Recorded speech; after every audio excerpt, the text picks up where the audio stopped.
রাজ্য পুলিশের নতুন ডিজি রাজীব কুমার, আপনাদের যে আপডেট জানাচ্ছি আরো একবার জানাই, রাজ্য পুলিশের নতুন ডিজি রাজীব কুমার। রাজ্য পুলিশের নতুন ডিজি রাজীব কুমার আজই অবসর বর্তমান ডিজি মনোজ মালব্যর। কথা বলবো, সুতপা সেন রয়েছেন টেলিফোনে প্রতিনিধি। সুতপা, দেখো, রাজ্য পুলিশের নতুন ডিজি হচ্ছেন রাজীব কুমার। খুবই ইন্টারেস্টিং এবং এই সিদ্ধান্ত যেটা নিয়ে জল্পনা চলছিল গত কয়েকদিন ধরেই, যে রাজ্য পুলিশের ডিজি কে হবেন। তুমি জানো যে গত বছর 28শে ডিসেম্বর মনোজ মালব্য তিনি দায়িত্ব নিয়েছিলেন এবং সেই কারণেই কিন্তু আজকের মধ্যে অর্ডার বেরোলো এবং সম্ভবত আজকেই রাজীব কুমার দায়িত্ব নিতে চলেছেন, অথবা কাল সকালবেলা তিনি দায়িত্ব নেবেন।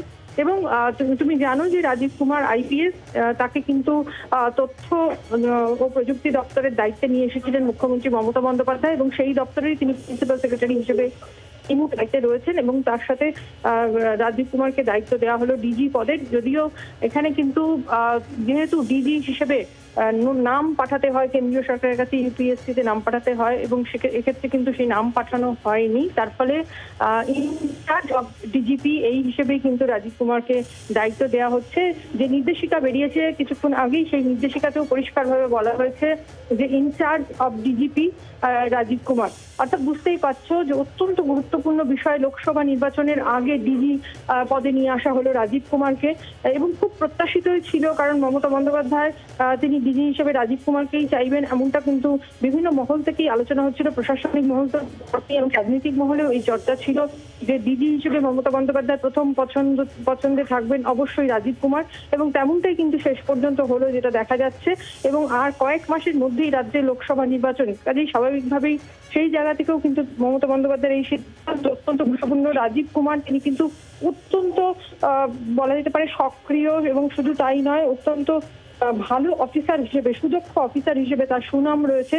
সেই জায়গা থেকে ডিজি পদে রাজীব কুমারের থেকে যোগ্য আর কেউ ছিল না বলেই কিন্তু প্রশাসনিক মহল মনে করছে। কাজেই তার এই ডিজি হওয়ার যে সিদ্ধান্ত, সেই সিদ্ধান্ত যেমনটা তোমাকে আগেও বললাম অত্যন্ত প্রত্যাশিত ছিল, যে রাজীব কুমারকে নিয়ে আসবেন মুখ্যমন্ত্রী মমতা বন্দ্যোপাধ্যায়। তবে যেহেতু তাকে তথ্য প্রযুক্তি দপ্তরে রাখা হয়েছিল, কারণ তুমি জানো যে আইটিতে অত্যন্ত সক্রিয় রাজীব কুমার, তার প্রশিক্ষণ নেওয়া রয়েছে, এবং সেই কারণেই কিন্তু রাজ্যের আইটি যে দপ্তর, তথ্য প্রযুক্তি দপ্তর, সেই দপ্তরের উন্নতির জন্যই মুখ্যমন্ত্রী মমতা বন্দ্যোপাধ্যায় কয়েক বছর আগে তাকে ওই দপ্তরের দায়িত্ব দিয়ে নিয়ে এসেছিলেন।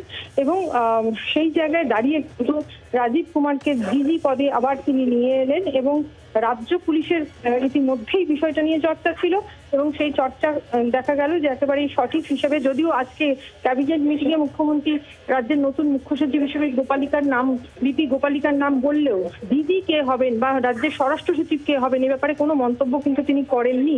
কাজেই সেই নিয়ে কিন্তু মানুষের মধ্যে একটা কৌতূহল ছিলই, এবং আজ সারাদিন ধরেই কিন্তু কার্যত চর্চা ছিল যে কে হবেন রাজ্য পুলিশের নতুন ডিজি, এবং এখনো কিন্তু চর্চা রয়েছে কে হতে চলেছেন রাজ্যের নতুন স্বরাষ্ট্র সচিব। কাজে এইরকম একটা পরিস্থিতিতে দাঁড়িয়ে রাজীব কুমারের নাম ঘোষণা করা হলো, অর্ডার নির্দেশিকা বের করা হলো যে পরবর্তী ডিজি হচ্ছেন রাজীব কুমার। বাংলার আওয়াজ, বাঙালির আবেগ, জি 24 ঘন্টা।